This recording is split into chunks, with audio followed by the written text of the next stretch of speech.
بیٹا دیکھیے یہ جو ایام فاطمیہ کا بڑھنا ہے، اتنا زیادہ عام ہونا ہے، یہ بھی انتصاب ظہور ہے۔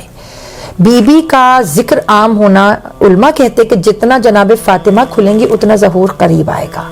جیسے لیلۃ القدر جناب فاطمہ ہیں تو اسی لیلۃ القدر کے مطلع الفجر جو ہے وہ ظہور ہے۔ ظہور امام جناب فاطمہ کی حکومت کی تکمیل کا نام ہے، اور امام زمان جب تشریف لائیں گے انشاءاللہ تو وہ اپنا تعارف جب کرائیں گے تو وہ کہیں گے انا منتقم زہرا، میں جناب زہرا کا بدلہ لینے والا ہوں۔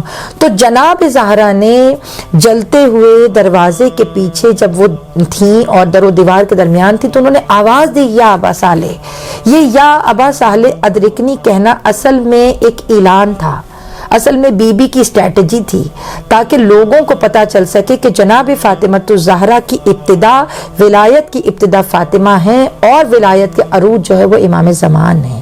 تو آپ یہ دیکھیے کہ یہ جو ایام فاطمیہ ہیں، آیت اللہ بہجت فرماتے ہیں کہ امام وقت کی امت کے لیے 2 تحفے خدا نے متعین کیے ہیں۔ کسی نے پوچھا وہ 2 تحفے کون سے؟